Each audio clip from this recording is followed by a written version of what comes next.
Two of the most iconic voices in golf are back to save the day and ready to entertain Costas and McCord. Off their rockers. If you love golf, you're at the right place. You found us. It's Costas and McCord, Off Their Rockers. We got a brand new episode today. Peter and Gary will be with us in just a moment. They're going to share a great little story about the handicap system, how it affects scrambles, how it's affected them in the past, and we get a little sneak peek into Gary's garage, a treasure trove of old golf clubs that he used and maybe he didn't use. A lot of fun, and of course, a great Coach Costas tip to help your game. Remember, Costas and McCord Off Their Rockers, brought to you by Golf.com and Golf Magazine and Inside Golf. Remember to like, subscribe, and share with your friends. And don't forget to press that notification button right below so you never miss an episode. Let's join Peter and Gary right now as they talk about the handicap system and how it really affects play, betting, and scrambles. Gary, current events. Yeah. I don't know if you picked this up in Vail over the summer, but I saw it in Maine. Well, we don't in get the news up there? Well, no, you don't pay attention to the news. Too high? They get news. I'm asking if you got the news. That's a difference, right?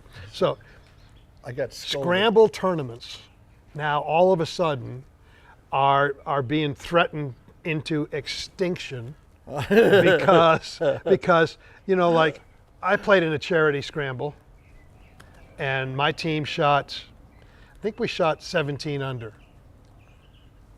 Bunch of high handicappers. Yeah. They played really well. Yeah. We shot 17 under. Yeah. We lost by 12. 12. And we were heading in to turn our scorecard in, and everybody's excited. Yeah, we played great. Nobody's going to be 17, right? We lost by 12. Then I started seeing more news reports of teams shooting 43, right? Bryson goes out in his things with another player from the front tees and tries to break 50. Yeah. That's the whole goal, right? Right. So, Right. which brings me back to, obviously they're either cheating, which is a probability, or the handicap system really doesn't accurately reflect the style of play that would be involved in a handicap tournament like a shotgun. Like a scramble. It's pliable because you have to write down what you shot, whether you did shoot it or not, so you can figure out which way you want to go. Ego, or you want to be a gambler. One of the two. Short of putting a dash cam in every golf cart, Right. where you record what's going Right. on, Right. and you see what the results are. Right. How do we get the handicap system? Do you think it's fair, the way it is now? I don't know how would you get it any more fair than it is, other than, as you know, when you play with guys long enough, you know exactly what they're capable of, highs and lows. I know you. I know where you can go. When I'm going out there with guys I don't know how high or low they can go. To give you an idea, 2 weeks ago, I played in a scramble in Vail, okay? My team won by 6. And my last hole, I made a hole-in-one with a 6-iron, okay, to win by 6 with some boys you know on the team. So we won that by 6, okay? Big deal. I'm 100 years old. I'm going to take you back in time now. There was the biggest scramble event in the United States called the Chrysler Team Championship. Bingo. Yeah. And they got the best teams. They had to qualify, if you remember, from all different areas in the United States. And the best met in Orlando. And I had to MC the thing at night. Let me tell you the story. So it is a draw from players, okay, that these scramble teams get. And the team, they draw and everything else. So I get these guys from Texas, and here comes all the names of the pros there, up there, and I'm emceeing at that point. And these guys, second pick, okay, get second pick. We'll take McCord. Okay, second pick. You know, now you start feeling pretty good. We get up to the tee the next day, waiting for the boys to come up. And they come up, we're sitting around the tee, we're ready for first round of the tournament. And I go, by the way, I said, why'd you guys pick me? You had guys that have won majors and everything else. One guy goes, Gary, We know you're fun. We just want to have a good time. We know we're going to win. we just brought you along for the fun. Okay. So these guys get on the tee. Whack. Well, pretty good. So they got 4 players: a D, C, B, and A player. Okay. And I don't know. Most people would say A, B, C, D. But they went the opposite. Okay. I'm going the direction. First guy goes off. I could tell he was a D player. Going over there. Next guy got up pretty tight for a C player. Now I'm kind of talking to somebody, and I forget where we are, and I look, and this guy gets up and hits it like that. Boom. And I lean on the guy. I go, well, no wonder you guys are good. That B player's pretty good. Oh, that ain't. Wait till you see Billy Bob. That ain't our A player. This guy gets up, and he, soccer player, weighed 240.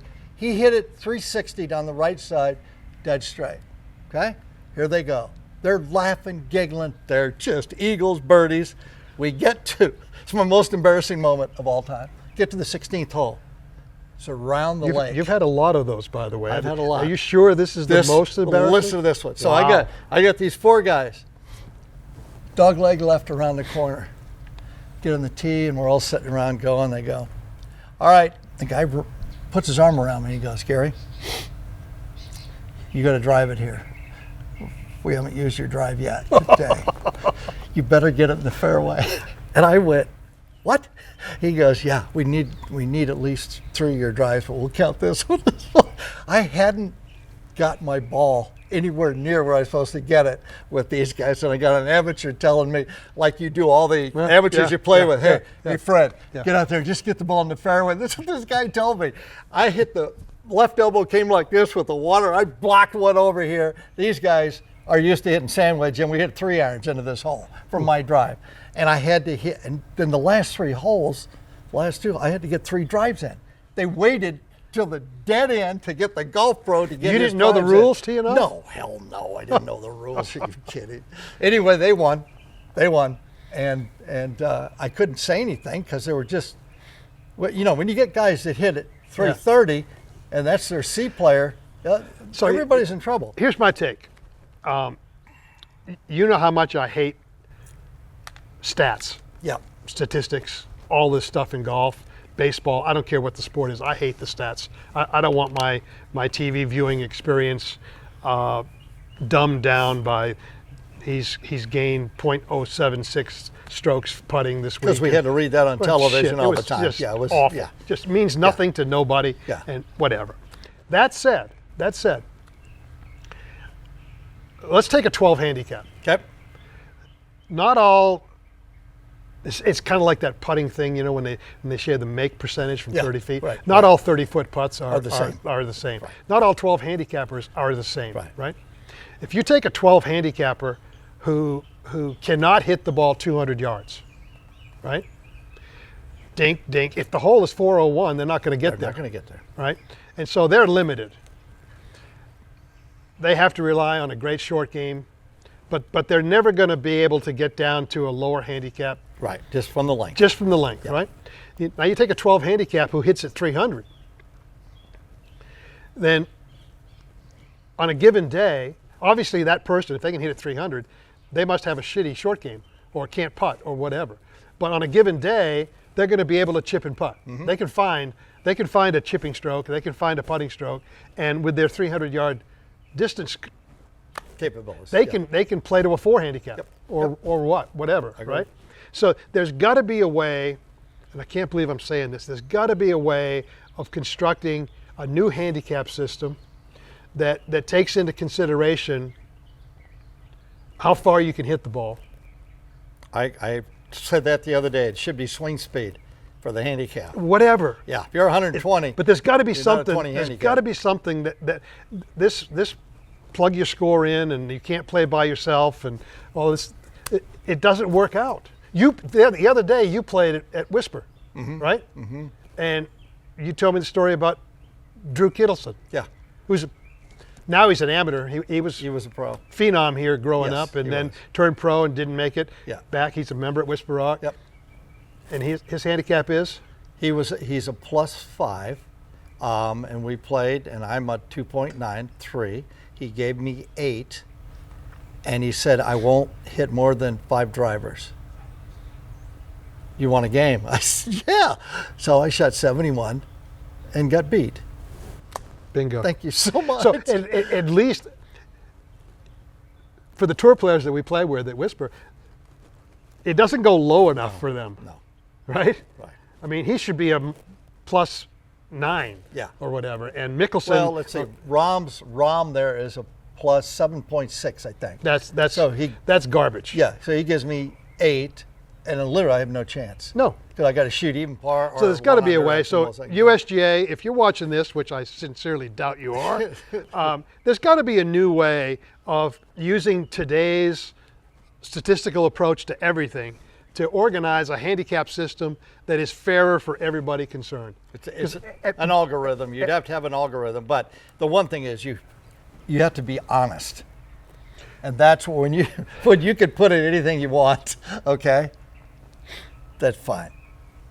But if you're playing with the guys at home and you know how good these guys can get, and you know how bad they can get, and there's a framework, and that's kind of the system. If you're playing with guys, playing with women, whatever, you know what they can do, and I think that's kind of the handicap system. I'm not going to bet outside of what I know you can do. I'm not going to take the really bad or the really good, because I know you're going to fit in here. So I know you. I don't know the other guys that are, Right. 3 clubs over. I have no idea what they're doing. And speaking of honesty, there was a time when Bob Toski and I played Bobby Riggs. Okay. Don't get now, me started. and Bobby Riggs, he got his handicap at La Costa Yes. in San That's Diego, what we used to play with JJ. and he would play the back tees. Yeah. Bobby Riggs. Played the back tees for posting handicaps, Oh, got it. And then go to the front. and for then his- he would play the front. front. Yes.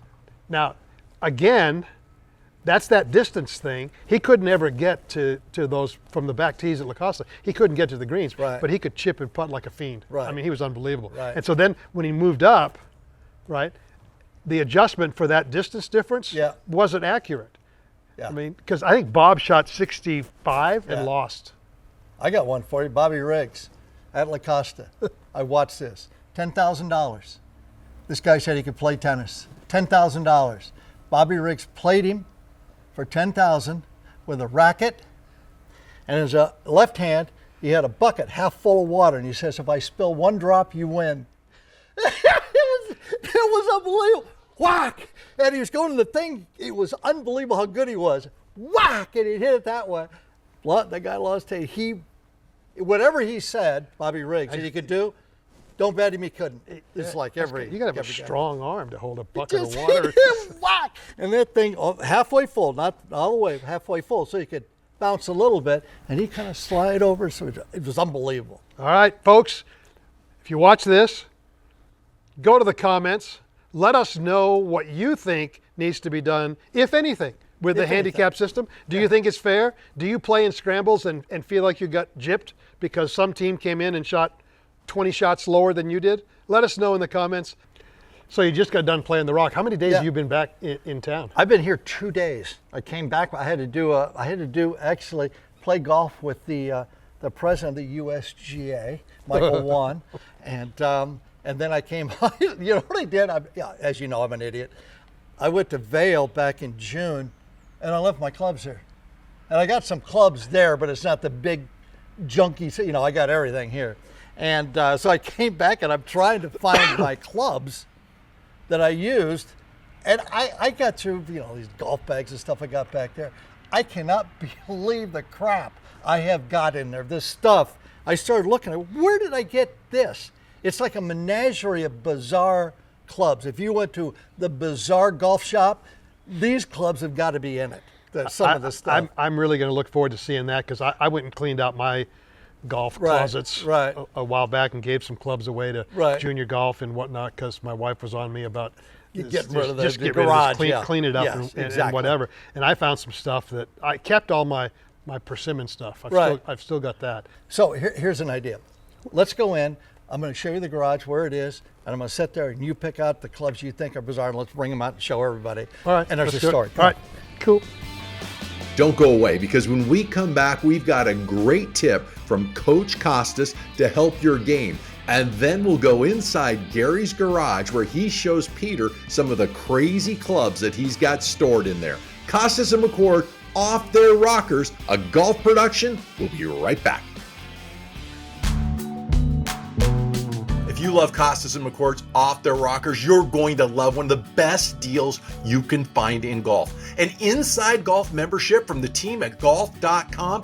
When you sign up today, you'll get instant access to a free year of Golf Magazine, a $20 gift card to Fairway Jockey, 1 dozen Strixon Z-Star XV golf balls. They're great. I'm playing them now. They're really good.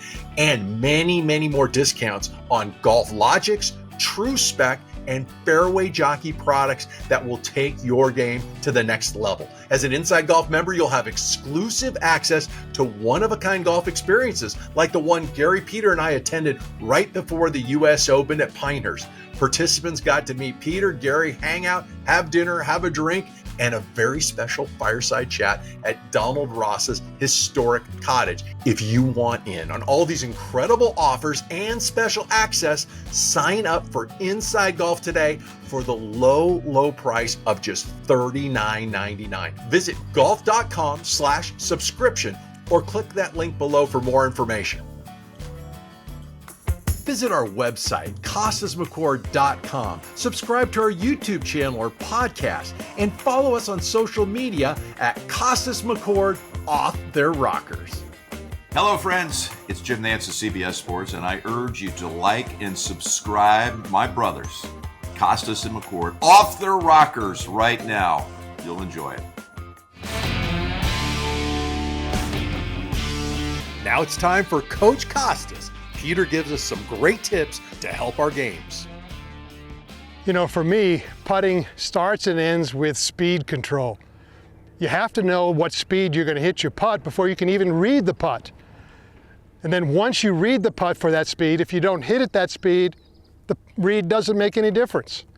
So in order to practice speed, I use a ladder drill. Now, I like the visual of clubs. They're 18 inches apart. Why 18 inches? Because that's about how far you'd like to roll the ball by the hole on a consistent basis if you don't make it. If you don't like bringing all your clubs out, you can just use tees like I have here. But the point is, I'm going to start about 10 or 12 feet from the first line. And my goal is to just incrementally get a ball inside of each ladder gate. Now, line doesn't make any difference here. This is all about speed. So I'm going to set up, hit it, and I successfully got it in the first gate. Once I go from there, and you can make practice strokes if you want. This is a real life situation. You want to get the feeling of the weight of the putter. How much swing do I need to get it to go 18 inches farther than that last ball? You step in here,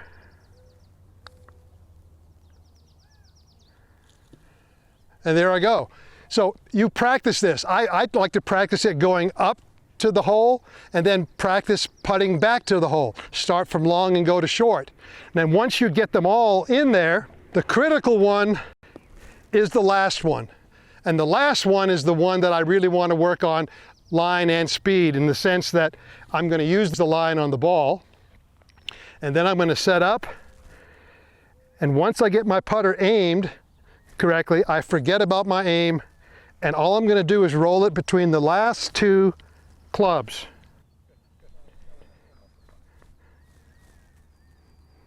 So the ladder drill, it's a great drill to help you get better speed control in your putting. Remember, this and dozens of other Peter Costas great tips are available in all of our episodes right on the YouTube channel. Costas and McCord Off Their Rockers, a golf production. We'll be right back. Costas and McCord Off Their Rockers, a golf production, is brought to you in partnership with Golf Magazine and Golf.com. Peter Costas and Gary McCord give their one-of-a-kind perspective featuring no-filters takes, irreverent humor, and unparalleled understanding of the game. You can subscribe to Off Their Rockers for free on our YouTube channel or wherever you listen to podcasts. Costas and McCord Off Their Rockers is made possible by the generous support of sponsors, including Foresight Sports, with the #1 launch monitor on the PGA Tour, the Quad Pro, and their amazing simulators. Costas and McCord Off Their Rockers isn't just a copycat golf podcast. It breaks the mold, offering premium video and audio content that entertains, educates, and connects. With Peter and Gary's friends like Jim Nance, David Faraday, and more, behind-the-scenes stories and instruction, making each episode an adventure for those who live and breathe golf. On Off Their Rockers, the future is bold, the banter is sharp, and the fairways are limitless. We hope you enjoy Costas and McCord Off Their Rockers, a golf production.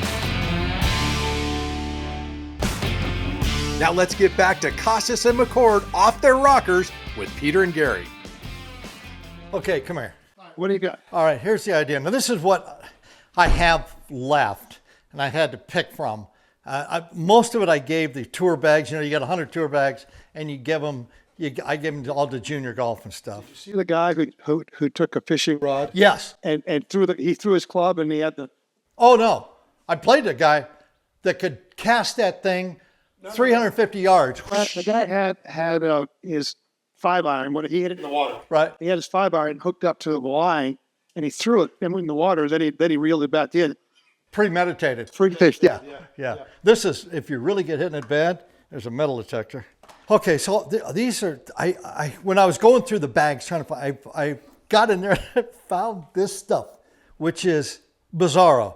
So you can ask me some. Here's my first question. Yeah. Obviously, this is the one that's drawn to this one here. Feels like Conehead. Yeah. Yeah. So what's the story behind this? Okay, my idea was to build a driver with no restrictions whatsoever to help the average golfer. The average golfer, 30 million golfers in the United States that play at least once a year. Right. That's what they count, 30 million.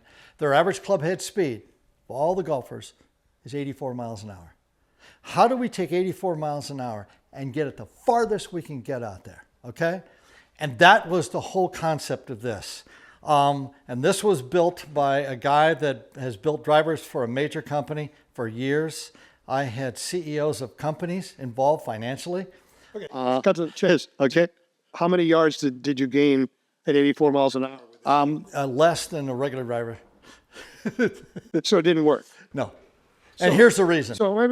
Okay. This experiment, this idea that you had, of building a driver, that no rules, No rules whatsoever. and you were going to help the millions and millions of 80 mile an hour That couldn't get club it head go. speed that could, and they could make it go farther. Right. And it went shorter. Because more spin, yeah. Okay, so you just told those millions and millions of golfers that there's no hope. There's no hope. No. The only chance they have of hitting it farther is Sweet spade. That's it. That's it. And I learned that because here's why we built this. 735 cc's, okay? 460 is the limit. Now, amateur golfers at 84 miles an hour basically can't get it in the air. There's not enough speed here to get in the air. Right. So the first thing you got to do is you got to get the ball in the air for them, right? That's why we dropped it back and made it cone shape, okay? So now we can put some loft. You can see this is giant here. And Did it at least go straighter? We never got that far. It wasn't about straight. It was about, please give him 10 more yards so we could make a company out of this. There is the final product, yes. That's the final product that we made. And we went out and hit that thing and we put it on the robot. We did all of that stuff. It's good looking. I loved it behind the ball. You hit it. There's no rat glue in here. It makes the loudest sound you have ever heard in your life. You can hear it 3 counties away when you hit it. Anyway, so what happens was we got enough loft where the amateur 94 could get it in the air, but there was so much spin that the ball couldn't go. Wouldn't go. It'd just go up. Wow. So at least we got it up in the air, but you could do that with a 13-degree driver. Correct me if I'm wrong. yeah, Right here we have transition. Yes. All right. This Yeah. is what we all played with. That's my driver I played on the tour, right there. Yeah. That's the one. I still got mine. And that's pretty good looking, isn't it? Yeah. And it, Well, what do you think the CC is of that TaylorMade. And show them the bottom where you can this- tell a this is- true TaylorMade. Why? That's one of the first editions The original ones had a screw right there. in the bottom. So this is one of the original. That might be number one because I was kind of with the staff.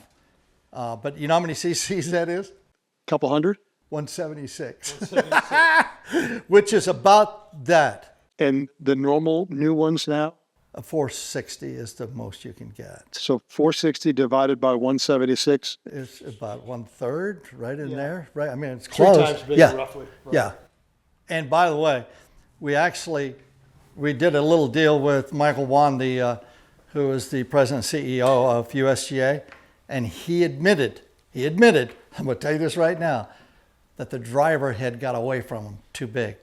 The bigger it got, the straighter and the longer and the harder you could swing at it. But he wasn't the CEO then, so I'll give him that. But he said yes. There was a question asked. He did a seminar, and guy asked him. He goes, "Yes, the driver got away from us. If they took it back to that, you know, you would.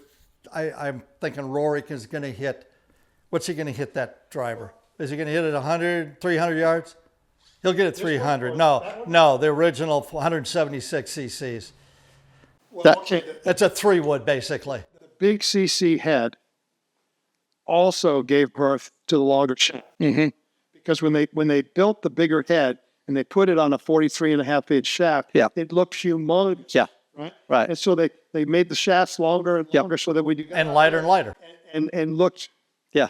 like a decent size. Yeah. And the physics of it is the farther you can get that club head away from you, the more potential energy you can put in it. So if you're 6'4" with the shaft then was 48 inches, remember, you could get that thing up there, and if you dropped it fast, it would go far. Here's the other thing that the big head did.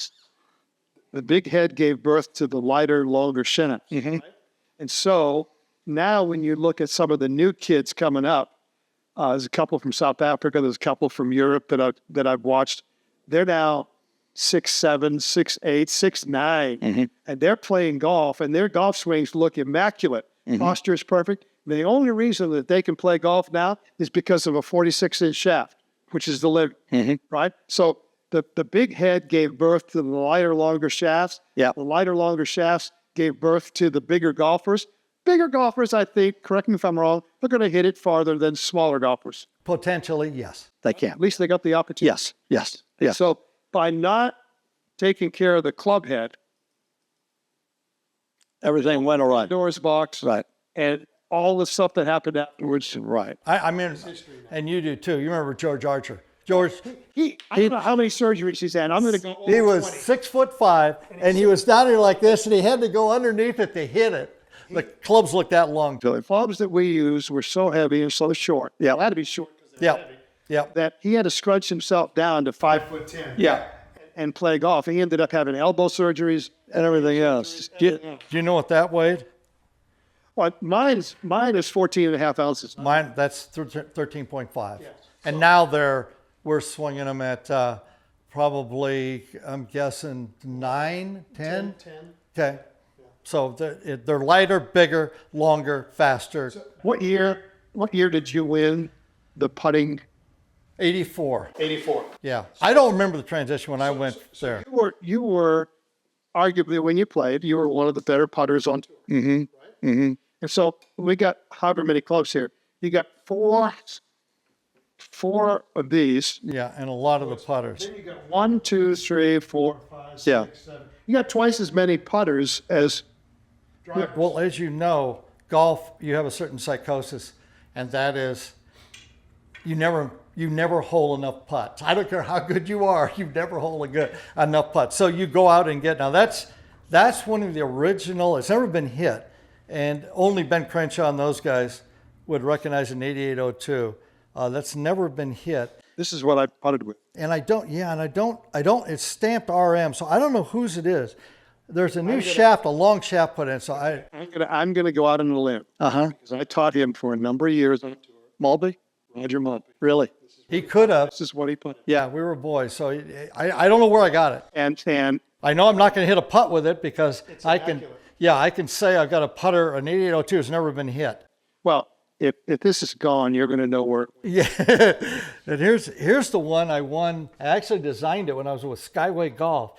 When I won the putting thing in 1984, that was it. And you can see it's gone through some transitions with weighting and stuff. This is what you won the putting. 1984. Yeah. Gotta be shit. Yeah, and you know how I putted, don't you? By my toe? Yeah, there you go. So here's what I did. If that was the line, I got this from Billy Casper, who used to kind of do it, not as much, but if that's my line, as all golfers, you hate to pull it. Right. You hate to pull it. So what I do, I learned how to do this, I'd get my toe right on the line, just outside, okay? And then I would hit it, and you can't hit your toe because there's two shots. I never did hit my toe. But right there, and I blocked. And I put my hand here because that's what Casper did. Yep. Casper went whack into his, and I got really good at that. I mean, really, really good at that. So anyway, that's that story on that with all that lead in the back there. It looks like dinosaur skin on it. That is Original bullseye. I remember walking in to John Reuter, who that Cushnet company was here in Scottsdale. Yep. I didn't live here. That was 100 years ago. I walked into his thing, and he made me this putter. And I used that for a long, long time. You can see it's been blasted here. It's a new grip, it's an old bullseye grip, and a different shaft I had put in there. But that was literally from John Reuter, the guy that developed those. And they all bring back memories. That was a mini tour stuff. Back when golf was an art form. Yeah, it really was. It turned into science. Yeah, I don't know. That's interesting. Yeah, it's a face balance, but I don't, and that's kind of. So what are you going to nonchalant? Nothing. I just keep them there. Diane wants them out of here. I just keep them. Yeah, she wants them out. Let's see. Oh, here's and you know this is a special edition. Never been hit either. Oh, I've got one of these. Yeah. I got a couple of them. And that's when you look at ping, if you get a ping answer, and on the back of it, it's stamped Scottsdale. That means it's really good. And if it's never been hit, which this one hasn't, that's really good. But this is basically what started it all. This putter right here. Yep. Started. Well, not this one. This is the first one that became popular, being used by the masses. The original ping putter. I had that too. That made the ping. Yeah. But that one did not have. He did not put the weight on the outside so he could lower or raise the moments of inertia. That's the one that made the ping. Yeah, it made the ping. Hence the name. And yeah, the whole deal. This one I remember it was for my alignment when I go out in a putting green, I get lined up and I go, that doesn't look right to me. And then you'd walk back and look. And that's one of the original ones I saw that. And then it's a graphite shaft, but you know what it's used for? Watch this. It's used for this. It's a face-on putter. I'd line it up like that and putt normal, and then I'd get mad on the putting green because I got bored with the guys watching. Then I'd go to the side and start putting it like this. How you putting, Gary? Anyway, so that's it. A microcosm of chaos. Fantastic. Hope you enjoyed this episode of Costas and McCord Off Their Rockers, a golf production. I'm Mike Abram, your producer and co-host. We'll be back with another new episode very soon. Don't forget, like, subscribe, and share this with your golf buddies, and hit that notification button below so you never miss an episode of Costas and McCord Off Their Rockers. Thanks for watching.